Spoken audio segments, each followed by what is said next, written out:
उसके बाद हम लोग पुनः फिर से इसको बहाल करेंगे। झारखंड की हेमंत सरकार ने शराब से सालाना 3,000 करोड़ कमाई के लिए नीति बनाई है, वो भी बिना शराब का दाम बढ़ाए। और इसके लिए राज्य भर में शराब की खुदरा दुकानों की संख्या 750 से बढ़ाकर 1500 तक करने का लक्ष्य तय किया गया है। हेमंत कैबिनेट की बैठक में कुल 72 प्रस्तावों पर मुहर लगी, जिसमें 4 उत्पाद नीति में संशोधन से संबंधित थी।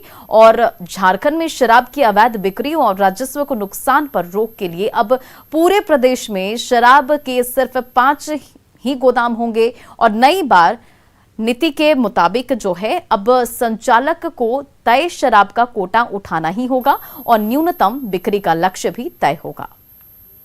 तो इस बार हम लोग दुकानों की संख्या 1500 रखेंगे, पिछली बार 750 था।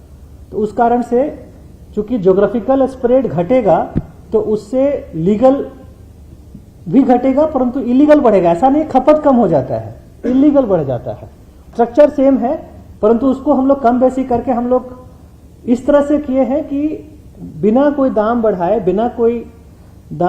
बढ़ाए या ओवर प्राइसिंग किए हुए हम लोग का रेवेन्यू बढ़ेगा। और हम लोगों ने अपने पॉलिसी में ये लिख के दिया है कि अगले 3 साल में कैसे हम, अभी जो 1800 पे हैं हम लोग, कैसे हम लोग अगले 3 साल में 3000 करोड़ तक का रेवेन्यू एनुअल करेंगे। और उसके बाद आने वाले सालों में भी हर साल 15 से 20% हम लोग ग्रोथ देंगे।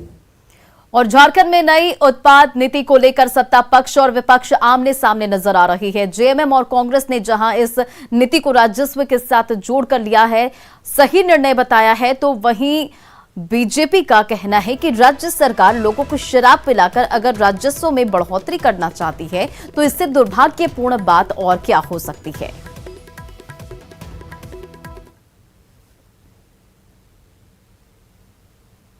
जो दुकानें चल रही थी, कहीं न कहीं लगता होगा कि सरकार को राजस्व का नुकसान हो रहा है, जितना राजस्व आना चाहिए वो नहीं आ पा रहा है।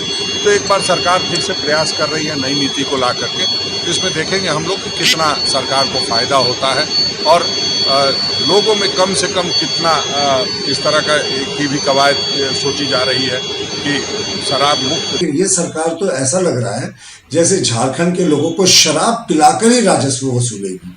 तो ये इनकी नीति और करनी में कितना फर्क है ये साफ दिखता है। ये कहीं ना कहीं अपने गुरुजी के सपनों से पीछे हटते दिख रहे हैं। और राजस्व लेने का दूसरा मॉडल भी हो सकता है, कैसे राज्य की जनता को शराब पिलाकर आप राजस्व वसूलेंगे मुख्यमंत्री जी। पूर्व मुख्यमंत्री और बीजेपी विधायक दल के नेता बाबूलाल मरांडी ने साहिबगंज